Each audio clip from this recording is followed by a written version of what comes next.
Good day, student at home. It's time for history class.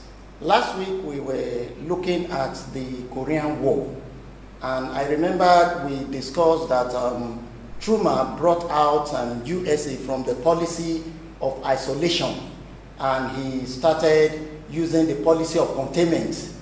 Let us not forget this, that the policy of containment was not to eradicate the spread of communism, but was to contain it. Today we want to look at another example called the Cuban crisis. The Cuban crisis was a major crisis during the Cold War. We have two lesson objectives. The first one will be looking at the relationship between Cuba and USA before the revolution. And the second one will be looking at the causes of the Cuban revolution. So let's just start by looking at what really happened, the event that happened before the revolution. The first thing we need to take note of is that Cuba is very close to America. You see, Korea was far away from America. If America would be involved in Korean War because of communism, now a country close to it is also facing the same problem. What will America do? So Cuba has been an American ally. There was this close relationship between America and Cuba. America owned most of the businesses in Cuba. They control big businesses in Cuba. The Americans provided the Cuban ruler. Now let's take note of this. Batista was the Cuban ruler. He was not a popular person.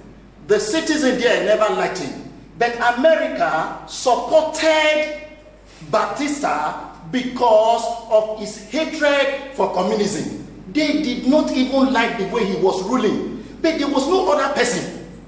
So they supported him because he was a dictator. His rule was corrupt and unpopular. The people never liked him. But the Americans had to support him because he was against communism. This was the event that happened before the revolution. Now, let's look at the causes of the Cuban revolution. Don't forget that I said the people never liked him. They wanted him out.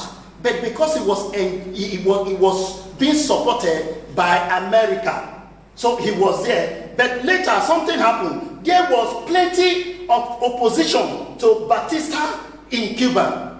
People hated him. Then there was this revolution that took place for 3 years. After 3 years, he was overthrown. A man called Fidel Castro overthrew him. Fidel Castro was popular. He was wise. He was supported by the citizens here. So there was joy in Cuba when Fidel Castro overtook Batista. Now, what did he do? He quickly killed, arrested, or even many of his political enemies ran to USA. These people began to form this pressure group to pressurize America to do something about what was happening in Cuba. So that will be what we'll be looking at, because we are going to continue from it next time. Now, will America actually get herself involved in this Cuban crisis, or they will just forget about it? I will be sending you more materials for a better understanding, and also please turn in your class tabs. Thank you very much. We'll meet next time.